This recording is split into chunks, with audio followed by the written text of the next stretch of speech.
오늘은 속건제는 보상을 요구합니다 라는 말씀을 통해 함께 하나님의 은혜의 말씀을 나누기로 합니다.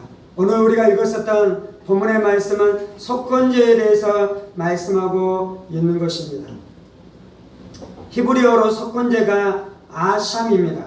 이 아샴은 죄책, 죄에 대한 책임, 배상, 속건제라는 뜻을 가지고 있습니다. 우리말 성경으로는 이것이 이제 속건제로 번역되었는데요. 속건제, 이게 한자가 속이 값을 치르다, 속량하다 라는 뜻이고요. 그거는 허물과 잘못과 과실이라는 뜻입니다. 그래서 이제 우리말 성경 안에서 한자 의미로 속건제라고 이야기하면 이것이 속죄제에 대해서 우리가 배웠는데요. 속죄도 죄를 속한다는 뜻이잖아요. 그런데 이제 한자로 속건제라고 이야기하면 이것도 이제 허물과 죄를 속한다는 의미가 있어요. 이 의미가 있는데요. 이제 제가 우리말 성경 안에서는 속죄제와 속건제가 구별이 잘 되지 않더라고요. 이제 히브리 성경 안에서는 속건제라는 이 단어는 어떤 것이냐면 배상이라는 단어가 있습니다. 배상. 속죄제와 속건제의 가장 중대한 차이점이 있는데 그것은 바로 배상한다는 것입니다. 오늘 말씀해 보면 속건제를 드려야 되는 경우가 세 가지 경우가 나옵니다. 첫 번째는 하나님의 성문에 대해서 죄를 지었었을 때 이 속건제를 드려야 됐습니다. 이것이 14절에서부터 16절까지 나오는 것이죠. 17절부터 19절까지 나오는 것은 하나님의 계명을 부주중에 범했을 때 속건제를 드립니다. 그리고 세 번째는 이웃의 재산이나 이웃의 권리에 대해서 구체적인 피해를 입혔을 때 속건제를 드리는데 이것이 6장 1절에서부터 7절까지 나와 있습니다. 속건제는 크게는 이렇게 세 가지 경우에 있을 때 속건제를 드리는 것이고, 크게 두 가지로 나누면 하나님께 범죄했을 때 속건제를 드리는 경우가 있고, 사람에게 범죄했을 때 속건제를 드리는 경우가 있는 것입니다. 우리 안에 이제 속건제가 무엇인지에 대해서 알아갔는데, 저에게 더 피부로 와닿는 것은 6장 1절에서부터 7절까지 말씀하고 있는 사람에게 범죄했었을 때 속건제를 드린다라는 것이 속건제가 무엇인지에 대해서 우리 가운데 더 선명하게 분명하게 보여주고 있는 것 같습니다. 그래서 이제 오늘 설교할 때 주로 나누는 것은 6장 1절에서부터 7절에 있는 말씀을 가지고 함께 속건제가 무엇인지에 대해서 말씀을 좀 나누기로 합니다. 2절입니다. 누구든지 여호와께 신실하지 못하여 범죄하되. 6장 2절에는 사람에게 지은 죄, 이웃에게 지은 죄에 대해서 다루고 있어요. 그런데 오늘 말씀에서 말씀하는 것이 있는데 그것은 무엇이냐면 그것이 여호와께 신실하지 못해서 범했었던 죄다라고 말씀하고 있습니다. 속죄죄에 대한 말씀을 나눌 때도 나눴죠. 우리가 사람에게 지은 죄는 사람에게 지은 죄인 것입니다. 그런데 하나님이 우리의 인생의 주인이 되시고 하나님이 만물의 주인이 되시는 것에 대해서 우리가 이해하기 시작할 때에 그것이 비록 사람에게 지은 죄이기는 하지만 그것이 또한 하나님의 권리와 하나님의 계명을 침해하는 것이기 때문에 그것이 하나님 앞에 지은 죄도 된다라는 것에 대한 말씀을 나누죠. 동일하게 속건제에 대해서 하나님께서 말씀하실 때도 너희가 이웃과 이웃의 권리와 이웃의 재산에 대한 해를 입혔었는데 그것이 근본적으로는 누구에 대한 죄다라고 말씀하고 있습니까? 하나님 여호와께 너희가 신실하지 않았기 때문에 이 죄를 지었다라고 말씀하고 있는 줄을 믿습니다. 다윗이 밧세바에게 범죄하고 우리아를 죽였었던 그 죄를 지은 다음에 하나님 앞에 나가 처절하게 회개하면서 다윗이 고백하는 것은 내가 하나님 앞에 범죄했습니다라고 회개하고 있는 것도 동일한 원리인 줄을 믿습니다. 우리 하나님 앞에 신실하지 않는 죄를 회개해야 될 줄 믿습니다. 우리가 사람 앞에 지었었던 그 죄 또한 하나님 앞에 신실함을 잃어버리고 그렇게 드렸었던 죄인 것들에 대해서 우리가 깨닫고 회개해야 될 줄 믿습니다. 2절을 계속해서 있습니다. 누구든지 여호와께 신실하지 못하여 범죄하되 곧 이웃이 맡긴 물건이나 정당물을 속이거나 도둑질하거나 착취하고도 사실을 부인하거나 남의 이름 물건을 죽고도 사실을 부인하여 거짓 맹세하는 듯 사람이 이 모든 일 중 하나라도 행하여 범죄하며. 지금 2절과 3절에서는 이웃에게 지었었던 죄, 특별히 너희가 속건제를 드려야 될 죄의 목록이 무엇인지에 대해서 말씀하고 있습니다. 이웃의 권리를 침해하고 이웃의 재산을 침해하고 이웃 안에는 어떤 것들에 대해서 너희가 침해한 죄를 지었었을 때 너희가 속건제를 드려야 된다라고 말씀하고 있는 것이죠. 4절입니다. 이는 죄를 범하였고 그 죄가 있는 자니 그 훔친 것이나 착취한 것이나 맡은 것이나 이런 물건을 준 것이나 그 거짓 맹세한 모든 물건을 돌려보내되 곧 그 본래 물건의 5분의 1을 더하여 돌려보낼 것이니 그 죄가 드러나는 날에 그 임자에게 줄 것이요. 속건제의 핵심은 무엇인 것입니까? 그 물건을 돌려보내되 그 물건의 5분의 1을 더하여 돌려보낼 것이니. 속건제의 핵심은 배상하는 것입니다. 속건제의 핵심은 보상하는 것입니다. 그리고 배상하고 보상을 하는데 그 물건만 보상하는 것이 아니라 그 온 것만 보상하는 것이 아니라 그것의 5분의 1을 더하여 20%를 더하여 배상하고 보상하라고 말씀하고 있는 것이죠.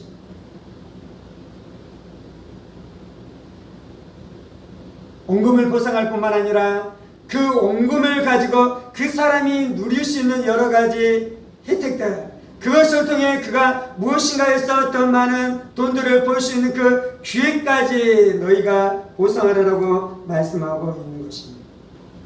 신약의 속건제의 정신을 가장 잘 드러낸 사건이 있는데 그것은 바로 삭개오 사건인 것입니다. 어느 날 예수님께서 삭개오를 만났습니다. 그리고 삭개오의 집에 예수님께서 가시고 그 가정 가운데 방문하시는 그러한 은혜를 베풀어 주셨죠.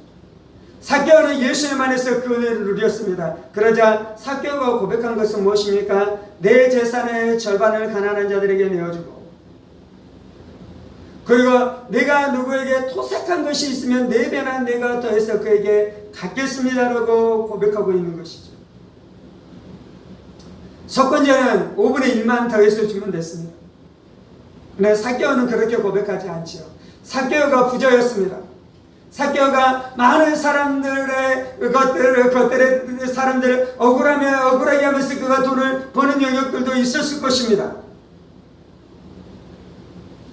하나님을 만나고 예수님을 만나고 예수님의 은혜 안에 들어가자 그가 하나님 앞에 예수님 앞에 즉시로 한 것은 무엇입니까? 그렇게 벌어들였었던 재산을 가난한 자들에게 다시 나눠주며, 그리고 누군가를 억압하고 누군가에게 착취해서 그들에게 빼앗은 것들이 있다면 내가 여러 배를 더해서 그에게 돌려주겠습니다라고 고백한 것이죠. 그렇게 삭개오가 고백했을 때 삭개오를 향한 예수님의 말씀은 무엇입니까? 오늘날 이 집안의 구원이 이르렀다라고 말씀하고 있는 것이죠. 삭개오는 속건제를 알았습니다. 속건제의 정신을 알았습니다. 그리고 속건제의 정신을 따라 이 자신의 삶 안에서 반응하면서 살아갔던 삶을 살아갔던 것이죠. 속건제를 드릴 때는 속건제물을 드립니다. 근데 이제 속건제물을 드리기 전에 해야 되는 것이 이것입니다. 6절이죠. 그는 또 그 속건제물을 여호와께 가져갈지니.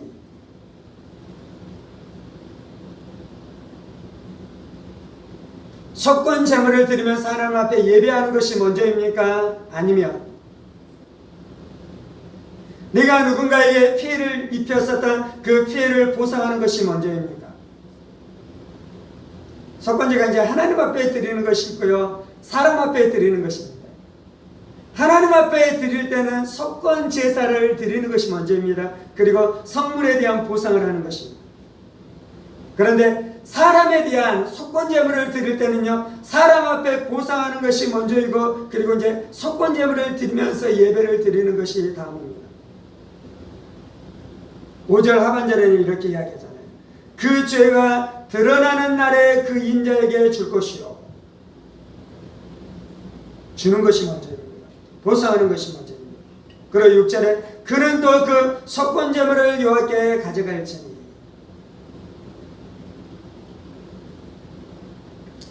제가 어제 설교문을 다 작성하고요, 제가 설교문을 AI에 다 올렸습니다. 그리고 이것을 가지고 3분짜리 우화를 만들어줘 라고 명령을 내렸어요. 그랬더니 3분짜리 우화가 나왔습니다. 제가 작성했던 속건제, 오늘 지금 나누고 있는 이 텍스트를 다 집어넣었어요.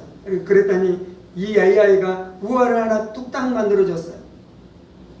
내용은 무엇이냐면, 너구리가 있었습니다. 어느 숲에. 근데 너구리가 다람쥐의 도토리를 훔쳤습니다. 다람쥐가 자기의 도토리가 없어진 걸 알고 대성통곡했어요. 그것을 듣고 나서 너구리가 마음 안에 양심에 갇히게 되었어요. 내가 AI로 만든 텍스트를 하나도 안 바꾸고 그대로 집어넣었거든요. 그걸 이제 영상을 만들어서 3년째. 근데 그 텍스트 안에서는 신령님을 찾아가요. 제가 이제 아내한테, 여보 만들었는데 이게 신령님이네, 이걸 하나님으로 바꿀 것을 내가 그냥 했네 라고 하니까 저희 아내도 좀 섭섭해 하더라고요. 아무튼 제가 만든 영상은 신령님으로 나왔어요. 신령님이 하나님인 줄 믿습니다. 이 너구리가 신령님한테 찾아가서 숲 외퉁거리에 가서 아무도 없는 곳에 가서 그곳에 가서 기도했어요. 제가 죄를 지었습니다. 용서해 주세요.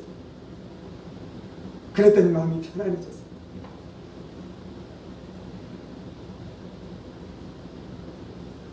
근데 올빼미가 그것을 알고 너구리한테 와서 책망을 합니다.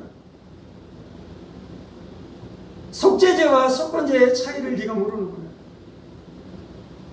속건제는 그렇게 드리는 것이 아니고, 네가 훔친 것에 5분의 1을 더해서 갖다 줘야 된다.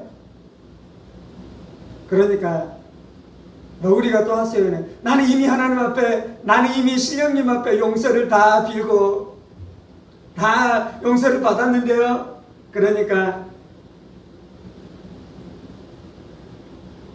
올빼미가 예배 순서도 틀렸다고 성경에 나왔었던 말씀이 있는데, 그것을 보시면 형제에게 네가 범죄하거든. 예수님 뭐라고 말씀하셨습니까? 마태복음 5장에 형제에게, 즉 제물을 드리려고 제단에 갔는데, 제물을 드리려고 하는데 형제에게 범죄한 것이 생각나거든. 제물을 드리는 것을 멈추고 형제한테 가서 화해하고 난 다음에 와서 예배하라는 말씀 있잖아요. 그 말씀을 올빼미가 소개해줘요. 그러자 너구리가 깨닫고 자기가 훔쳤었던 황금 도토리를 가져갈 뿐만 아니라 햇도토리까지 더해서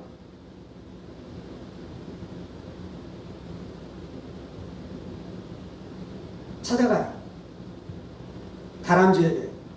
그리고 용서를 구하죠. 그러면서 이제 그가 고백하는 것은, 그렇게 했었을 때 그 이전에 있었던 그 잠깐의 그 낮은 수절의 해방감이 아니라 진짜로 기쁨과 진짜로 평강이 내 마음 안에 오게 됐다라고 누가 고백해요?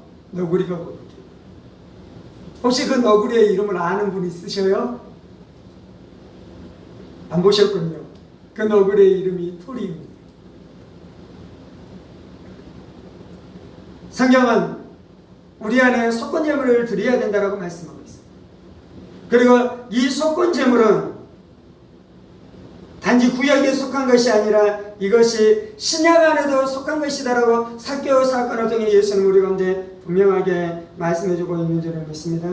현대 교회가 회복해야 되는 이제 저희가 레위기 안에 있는 5가지 제사를 우리가 다 나누지는 않았어요. 번제를 나눴고요, 속죄제를 나눴고요, 그리고 이제 속건제를 나누고 있는데요. 물론 이제 소제와 화목제도 있습니다. 제가 이제 화목제를 설교할지 안 할지는 모르겠는데, 레위기 5장 안에서 화목제물로 설교한 것은 아닌데요. 다른 신약 안에 있는 다른 말씀을 통해 화목제에 대한 말씀을 많이 나눴기 때문에 이제 건너뛰고 속건제로 넘어왔습니다.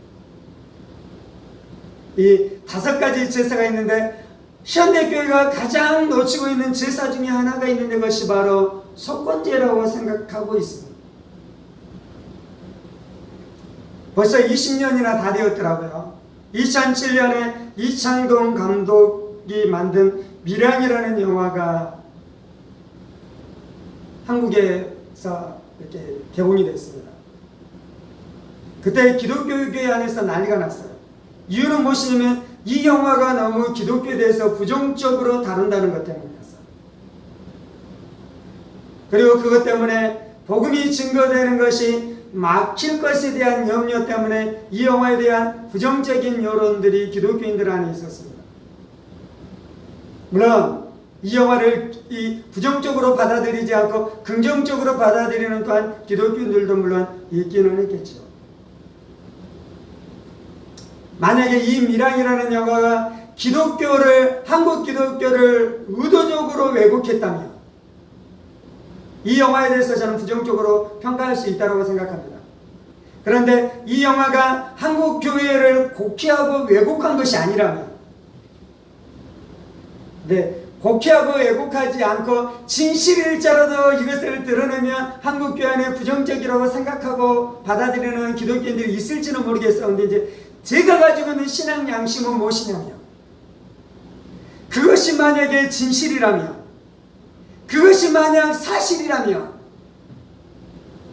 이 영화는 기독교를 위험에 빠뜨리는 것이 저는 아니라고 생각해요. 기독교는 진리의 종교인 줄 믿습니다. 기독교는 진실의 종교인 줄 믿습니다. 그래서 우리가 우리 안에 있는 것들을 속이고 우리 안에 있는 것들을 감추는 것을 통해서 교회가 성장해가는 것이 아니에요.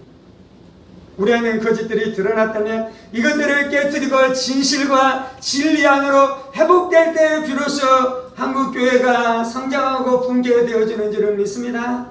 그래서 미량이라는 영화가 단지 기독교를 부정적으로 그렸다는 것 때문에 우리가 이 영화를 폄하하면 안 되고요. 그 영화에서 말하고 있는 것이 진짜로 한국교회를 향한 그 바른 평가인지에 대해서 우리가 살펴볼 필요는 있어요. 제가 이제 이번 주에 이 설교를 준비하면서 이 설교에는 미량을 말할 수밖에 없어요. 그래서 미량이라는 영화에 대해서 제가 다시 검색해보기 시작했어요. 이창동 감독이 크리스찬인지 아닌지 검색했었더니 제가 발견했었던 자료는 이분이 무종교예요. 그러면서 이제 그때 당시에 기독교를 너무 공격하는 것이 아니냐라는 질문도 기자가 있었겠잖아요. 근데 이분의 대답은 무엇이었냐면, 자기는 기독교를 공격하기 위해서 이것을 만든 것이 아니라 인간이라는 존재가 어떤 존재인지, 그리고 인간이 종교를 가지고 그 종교를 통해서 어떻게 폭력적으로 변할 수 있는지, 그리고 다른 사람의 고통에 대해서 무감각해질 수 있는지에 대한 고민을 가지고 이 영화를 만들었다라고 이야기하더라고요.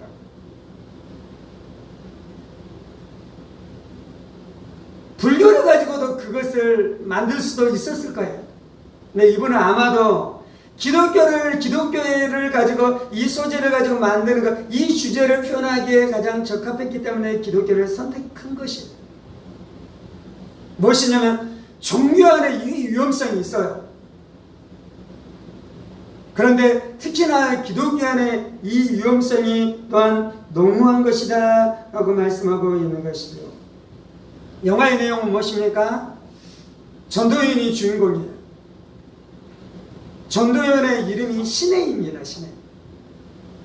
이거는 제가 이제 아침에 아침에 나와서 이게 기도하면서 들었었던 생각이요. 제 해석이 틀릴지도 모르겠는데, 하필 이름이 시내예요. 시내. 신을 사랑하는 여자. 시내가 예수님을 알지 못했죠. 종교가 없었죠. 그런데 어떻게 됩니까? 자신의 아들이 유괴범에 의해서 납치돼서 아들이 죽게 되잖아요. 하나밖에 없는 아들. 남편도 없었잖아요. 과부였죠. 남편도 없었죠.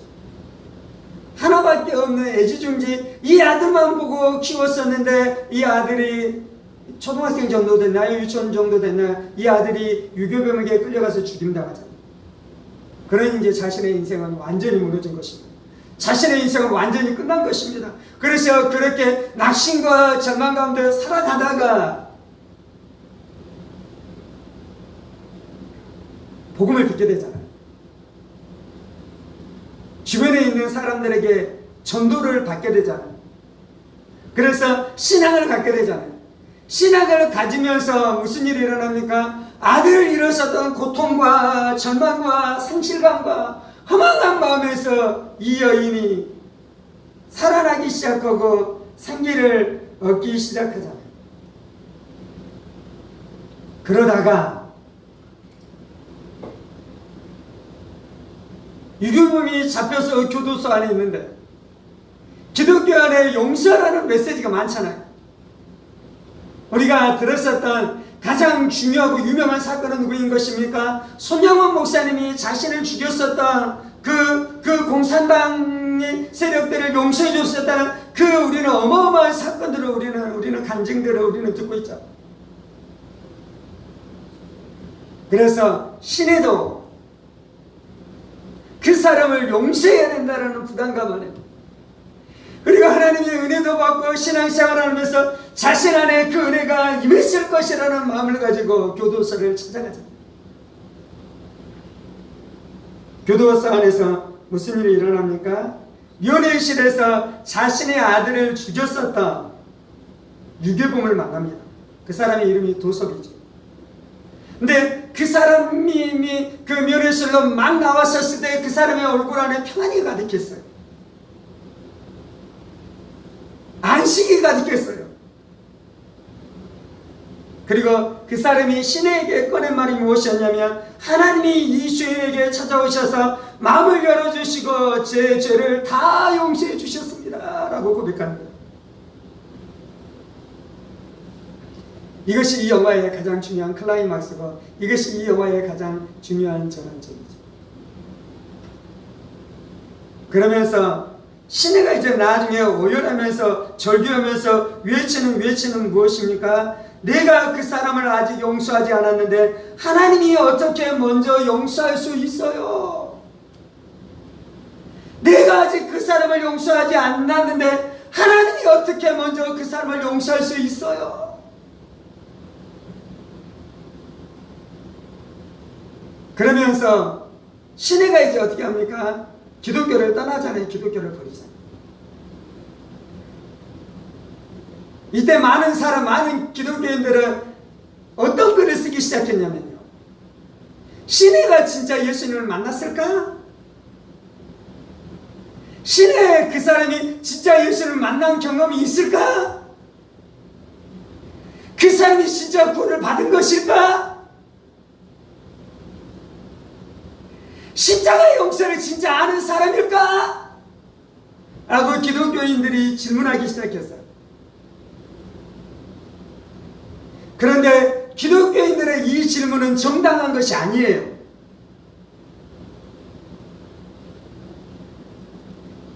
기독교의 이 질문은 옳은 것이 아니에요. 속건제는 무엇을 말합니까? 네가 형제에게 잘못한 죄를 범한 것을 형제에게 먼저 보상하고 난 다음에 하나님 앞에 와서 속건제물을 드려야 된다고 말씀하고 있잖아요. 한국 기독교가 속건제에 대한 정신을 충분히 알았다면 신이한테 네 진짜 용서한 사람이라면, 네 진짜 예수를 믿고 구원을 얻었다면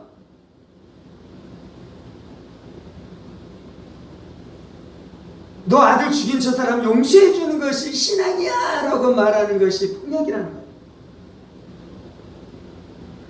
물론 우리에게 죄를 지은 자를 용서하라는 말씀이 있어요. 그것이 없는 것이 아니에요. 그 편에 진리가 있는 것을 알아요. 도섭은 어떻게 하였습니까? 도섭이 그가 무다한 죄를 지어서 하나님 앞에 가면 도섭을 하나님이 용서해 줄까요? 안 할까요? 하나님이 도섭의 그가 무다한 죄를 용서해 주고 구원을 베풀어 주셔요. 그 구원의 역사를 부인하는 것이 아니에요. 그러면 그렇게 구원을 얻은 도섭은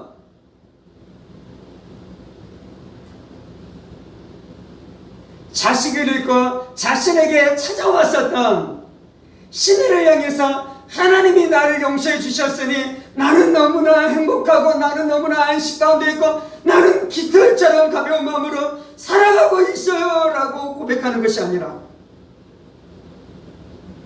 내가 당신에게 큰 죄를 지었습니다. 내가 목숨을 바쳐도 내 목숨으로도 갚을 수 없는 범죄를 당신에게 지었습니다. 나는 당신 앞에 이 죄를 씻을 길이 없습니다. 내가 당신의 마음이 부러질 수만 있다면 내 평생 당신한테 사죄하면서 이것들에 대해서 내가 갚으면서 살아가겠습니다 라고 고백하는 것이 성경적인 것입니다. 우리는 신에게 네가 진짜 예수님을 믿었는지 질문하는 것이 아니라, 도서 당신이 만난 예수 그리스도의 구원이 진짜 구원이었습니까? 당신 진짜 하나님 만난 사람입니까? 당신 진짜 예수님 만난 사람입니까? 질문하는 것이 옳은 것이에요. 이창동 감독이 한국 교회를 향해 던진 질문이 그거예요. 이창동 감독은 이것이 종교 안에 있는 폭력을 자기는 다루고 싶다라고 말했잖아요. 한국 교회뿐만 아니라 종교 안에 있는 모든 종교인들에게 다루는 질문이에요. 어떤 종교인들요? 내가 누군가에게 죄를 범했어요. 내가 누군가에게 범죄했어요. 그 사람에게 엄청난 상처를 입혔어요. 근데 그 사람이 어떤 종교에 귀의했어요. 그리고 그 사람이 그 종교를 믿고 난 다음에 이제 어떻게 살아가요? 너무나 편안하고 너무나 기쁘고 너무나 만족하면서 살아가요. 그렇게 평안하고 그렇게 기쁘게 살아가는 사람을 본 피해자들이 절규한다는 거예요. 그러면서 신의 절규가 무엇이었습니까? 내가 용서하지 않았는데도 불구하고 하나님이 어떻게 용서할 수 있어요? 라는 절규가 있잖아요. 그러면 신의 그 절규는 합당한 것입니까? 합당한 것이에요. 왜 합당한 것입니까? 하나님이 속건제를 통해서 보여줬잖아요. 하나님은 무엇이냐면 네가 형제에게 범죄하고 피해를 입혔는데 그것들은 나 몰라라 하고 나한테만 와서 기도하고 그래서 죄 용서를 받았다고 하면서 그렇게 만족하게 살아가는 것이, 하나님이 그것을 원합니까? 원하지 않습니까? 그것을 원하지 않는다고 속건제를 통해 우리 안에 분명하게 보여주신 것입니다. 이창동 목사는 속건제를 알았는지 몰랐는지는 모르겠는데, 삭개오 사건을 알고 있는지 모르고 있는지는 모르는데, 손영은 목사님의 존재를 알고 있는지 모르고 있는지는 모르겠는데, 한국교회가 속건제에서 떠나 있다라고 제가 이제 제 표현으로 말하는 것이에요. 그렇게 그분이 한국교회의 무너진 부분을 지적했어요. 근데 이제 그런데 이제 밀양이라는 영화는 영화잖아요. 이분이 이것을 지적했는데 실제로 한국교회가 그럴 수도 있고 안 그럴 수도 있잖아요. 이분의 지적이 과연 정당한지 우리가 이제 우리를 좀 살펴보십시다. 90년도에 한국교회 안에 유행처럼 유행했었던 것이 있어요. 그것이 무엇이냐면 조폭 두목이 감옥에서 회심했어요. 엄청나게 유명한 조폭 두목이 감옥에서 회심했어요.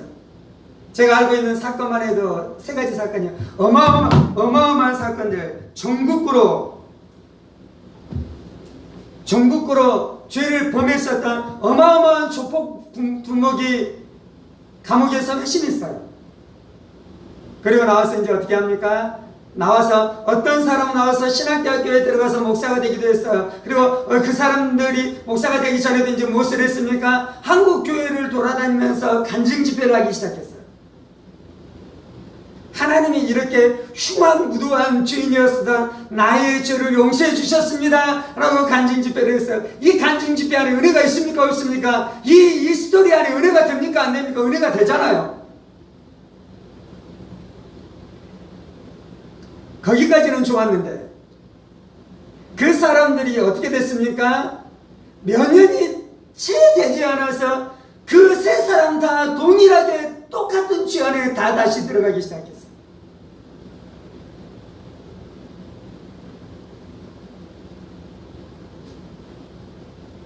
한국에 유명한 고문기술자가 있습니다. 민주화운동이 일어났을 때 독재 정권에 속한 경찰이에요. 그래서 수많은 사람들을 고문했어요. 아주 유명한 사람이에요. 돌아가셨는데 김근태 의장이 나중에 알츠하이머나 뭔가 이제 막 손도 떨면서 그분이 그렇게 사셨잖아요. 그게 왜 그러냐면 그 사람한테 당했었던 고문 후유증이에요. 이 사람도 감옥에서 회개하고 예수님을 믿었습니다. 이 사람도 출소해서 목사가 되었습니다. 근데 이 사람이 김근태 의장한테 찾아가서 잘못을 고백한 적이 한 번도 없어요. 그리고 나중에는 어떻게 이야기하기 시작했냐면 내가 그때 그렇게 했었던 것은 예국이었다.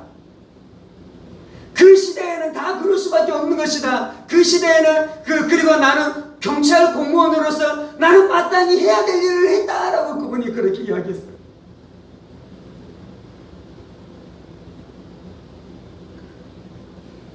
기독교가 왜곡되면 끔찍해질 수 있는 것입니다. 종교라는 것이 왜곡되면 폭력적으로 변할 수 있는 것입니다. 그게 폭력적인 신앙이에요. 폭력적인 신앙. 그 진지한 믿음이 좋은 것이 아니라 폭력적인 것입니다.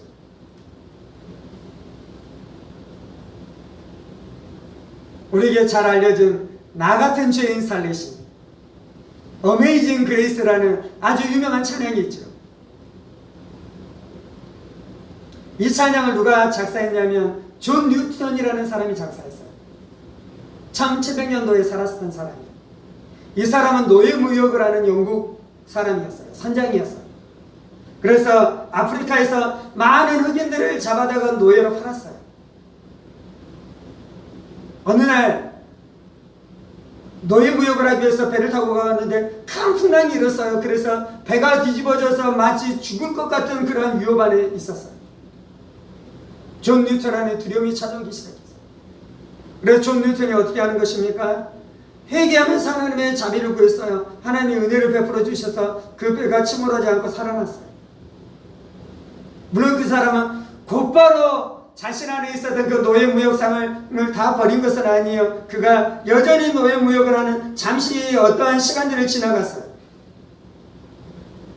그런데 나중에 그 모든 것들을 회개하기 시작하고 어떻게 했습니까? 자신의 그 노예무역하는 그 모든 삶을 청산했어요. 그리고 회개하면서 하나님의 은혜 가운데 살아가기 시작하는데요. 존 뉴턴이 이제 구원을 받았잖아요. 하나님의 은혜 가운데 살아가잖아요. 용서를 받았잖아요. 죄사함을 받았잖아요. 그가 노년에 어떤 책을 쓰냐면요, 자신이 과거에 저질렀었던 노예무역의 참상을 낱낱이 고발하는 보고서를 썼는데 아프리카 노예무역에 관한 회상이라는 것을 썼어요. 그래서 사회 안에 큰 파장이 일어나기 시작했어요.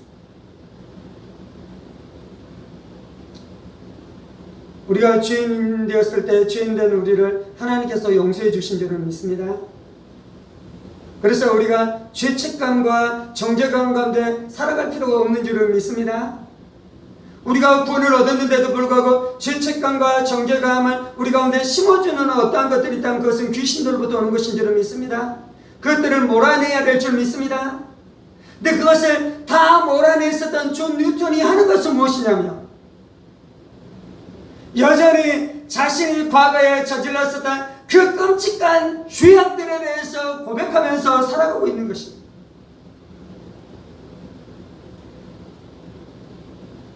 그의 신앙은 폭력적이지 않아요. 그의 신앙은 끔찍한 것이 아니에요.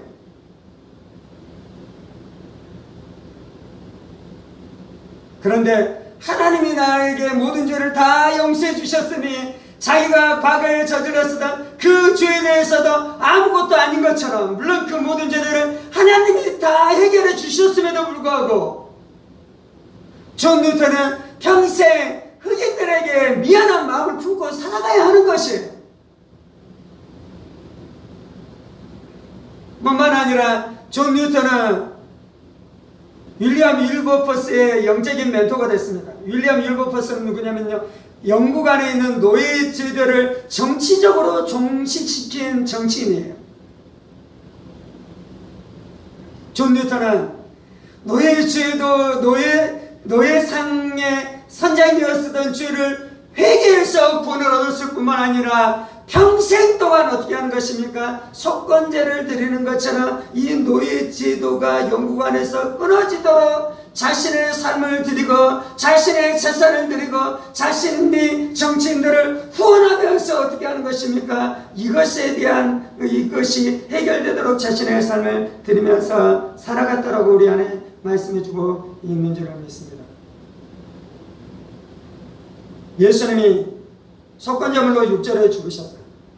그렇다고 우리가 보상한다고 끝나는 것은 아니에요. 보상하고 난 다음에 이제 어떻게 하는 것입니까? 속건제물을 올려드리잖아요.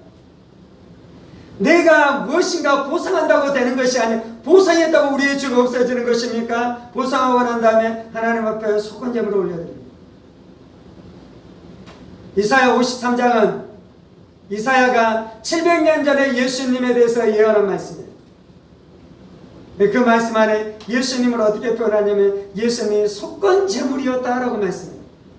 예수님 우리의 속건제물로 죽으신 줄을 믿습니다. 우리가 속건제물을 드려야 되는 그 모든 죄 때문에 예수님께서 십자가에 못 박혀 죽으셨으며, 그리고 예수로 말미암아 우리가 속건제에 해당되는 지었었던 모든 죄의 그 무게 안에서 우리를 건지시고 우리를 자유케 해주시는 줄을 믿습니다.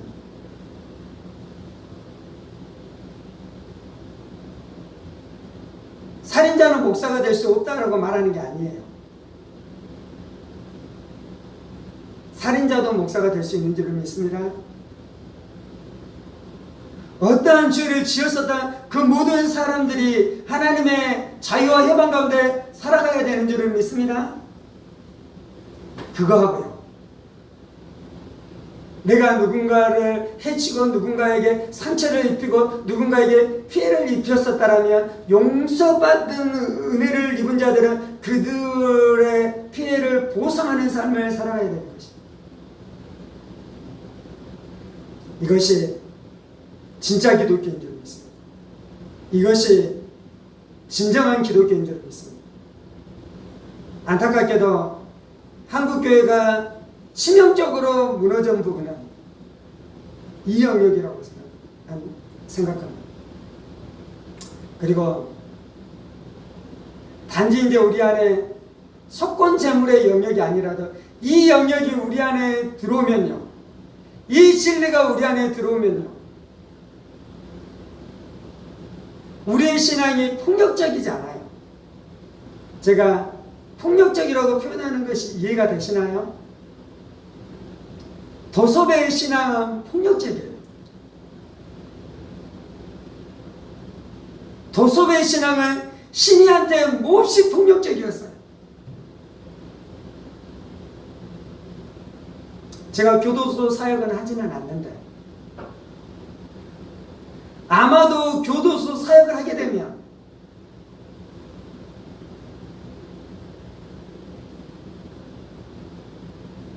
도섭과 같은 신앙인을 양산할 수도 있는 위협이 저한테도 있을 것 같아요. 그리고 한 사람의 도섭이 나오면 마치 대단한 사역을 이룬 것처럼 그것들에 대해서 간증을 할 수도 있을 위험이 저한테도 있을 것 같아요. 여러분들은 그렇지 않나요?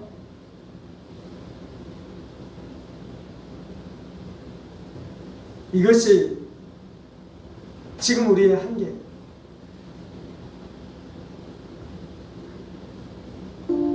우리가 이 말씀 앞에 받으면서 기도하십시다.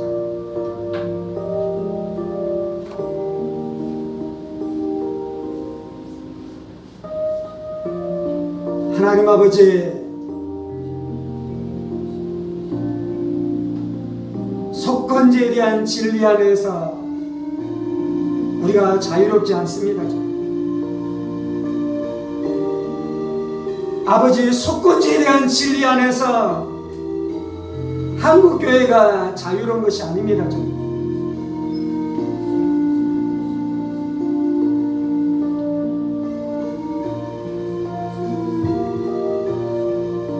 우리는 우리의 신앙이 몹시 좋은 줄 알았는데 우리의 신앙이 누군가에게는 폭력으로 다가갈 수 있는 것을 기억하게 하여 주옵소서. 내가 누리는 죄사함의 기쁨,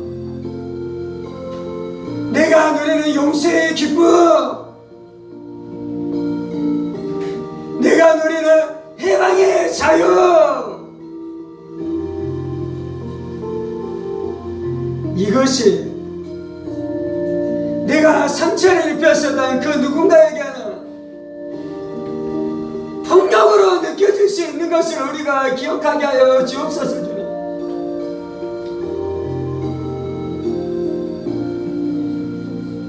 하나님의 용서를 가볍게 여기는 것이 아닙니다.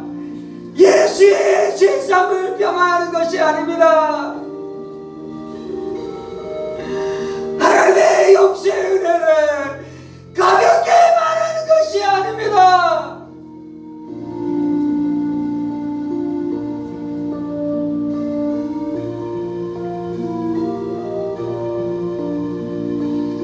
아버지, 우리의 신앙이 건강해지게 하여 주옵소서.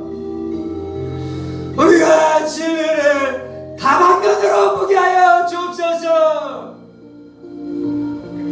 우리가 신앙이 무엇인지 많이 생각하게 하여 주옵소서.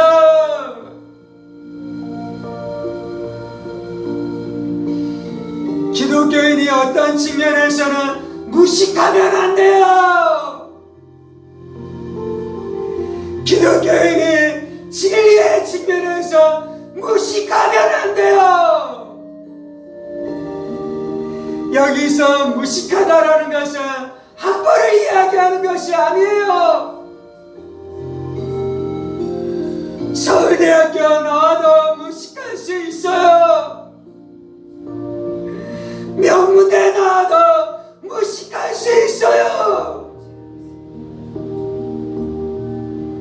진리를 숙고해야 돼요. 기독교가 무엇인지 숙고해야 돼요.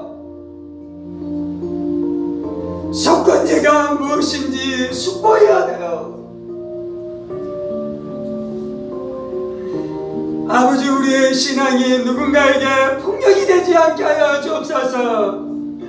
내가 받아 누리는 구원이 누군가에게 폭력이 되지 않게 하여 주옵소서.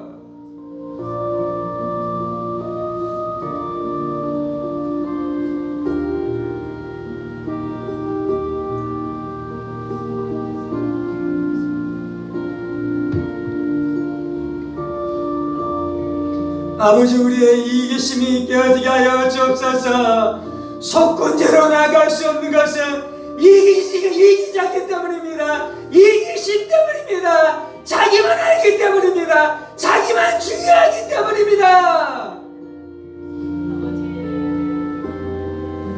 다른 사람은 하나도 중요하지 않고 다른 사람의 고통은 하나도 중요하지 않으며 내 고통만 중요하기 때문입니다. 내 아픔만 중요하기 때문입니다.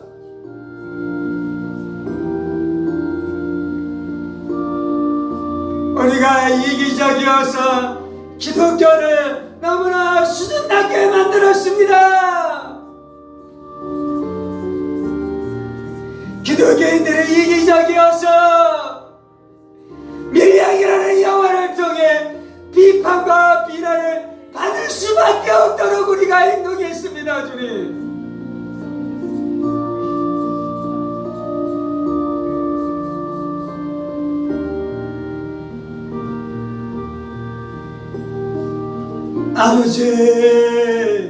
아버지,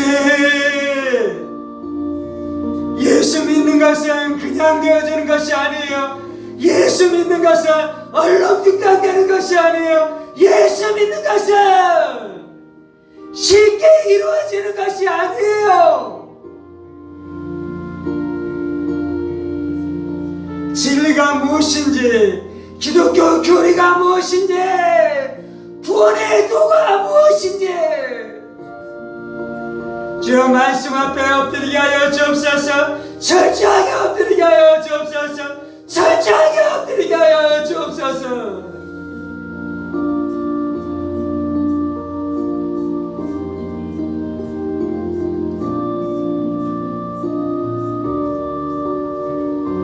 도섭이가 가졌었던 신앙은 참 쉬운 신앙이에요. 참 편안한 신앙이에요. 나의 손에 하나도 안 봐도 되는 신앙이에요. 다른 사람의 아픔에 하나도 공감하지 않아도 되는 신앙이에요. 나만 편안하고 나만 안식을 누리고 나만 기쁘면 되는 것이에요. 너무나 편안하고 너무나 이기적이고 너무나 쉽고 기독교 신앙이 그토록 조잡할 수 없습니다. 주님, 하나님의 지혜가 그토록 조잡할 수 없습니다. 주님, 진리의 부유함을 알지어다, 진리의 풍성함을 알지어다, 진리의 영광스러움을 알지어다. 기독교 신앙은 가장 찬란합니다. 기독교 신앙은 가장 영광스럽습니다. 기독교 신앙은 가장 고매합니다. 기독교 신앙은 가장 매력적입니다. 주님, 한국교회가 이 기독교 신앙을 회복하게 하여 주옵소서. 그리스도인들이 참된 복음을 회복하게 하여 주옵소서.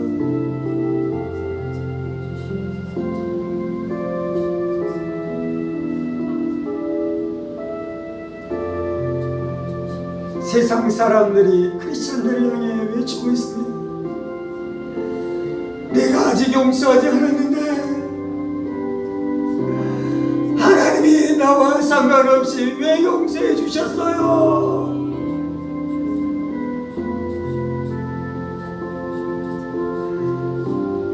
하나님, 우리가 범죄한 자가 마음이 풀릴 때까지 미안하다 말하며 마음이 풀릴 수 있을 만큼 배상하며 그의 마음이 다 풀어지기까지 인내하며 기다리게 하여 주옵소서.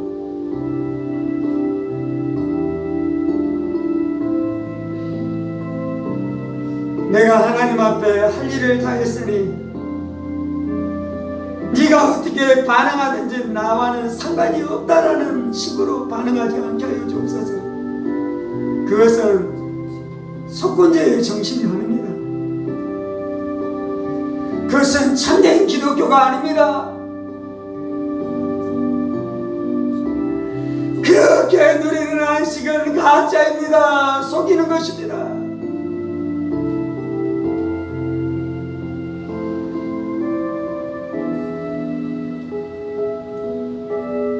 물론 그렇다고 마귀의 참수 안에 들어가지는 마십시오. 번제와 속죄제와 화목제를 통해 우리 가운데 보여주신 하나님의 구원은 풍성합니다. 하나님의 자비는 무한합니다. 하나님의 용서는 온 우주보다 넘쳐납니다.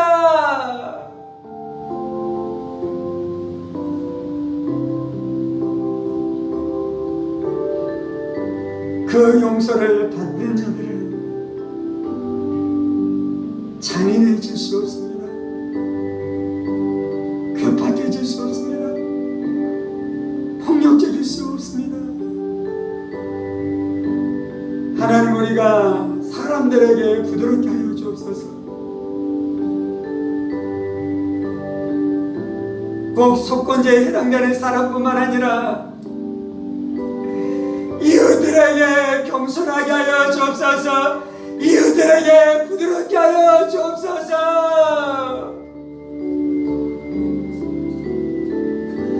그렇지 않는 오만하면 안 돼요. 그렇지 않는 거만하면 안 돼요. 사람들을 귀히 여기며 사람들을 소중히 여기게 하여 주옵소서. 믿는 자들끼리만 잘하는 것이 아니라 불신자들에게도 친절하게 하여 주옵소서. 불신자들에게도 친절하게 하여 주옵소서.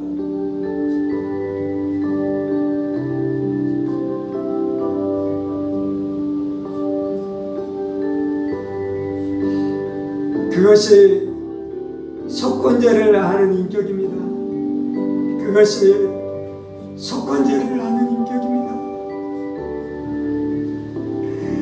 주님 감사합니다. 우리가 폭력적인 신앙 갖지 않게 해주시고 이기적인 신자 되지 않게 하여 주셔서 감사합니다.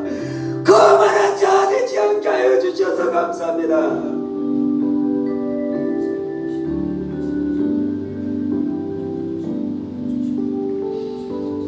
이 모든 말씀 살아계신 우리 주 예수 그리스도 이름으로 기도합니다. 아멘. 이제는 우리 주 예수 그리스도의 은혜와 하나님 아버지의 지극히 크신 사랑하시고 성령의 감동과 마교통 충만하시니 우리의 속건 제물로 돌아가신 예수님 붙들고 우리를 죄에서 용서해 주시는 하나님의 용서와 자비를 의지하며 그 죄사함의 은혜 가운데 살아갈 뿐만 아니라 이웃의 권리와 이웃의 재산에 대해서 침해한 것에 대해서 눈물을 흘리며 참회하며 기꺼이 배상하며 살아가기를 원하는 사랑하는 성도들과 그의 가정 권속들과 하늘문교회와 조국교회와 이 나라의 민족과 사랑하는 북한 동포들과 세계 열방 가운데 복음을 선포하시는 사랑하는 선교사님들 가운데 이제로부터 영원까지 함께 하시기를 간절히 축원하옵나이다. 아멘. 아멘. 아멘.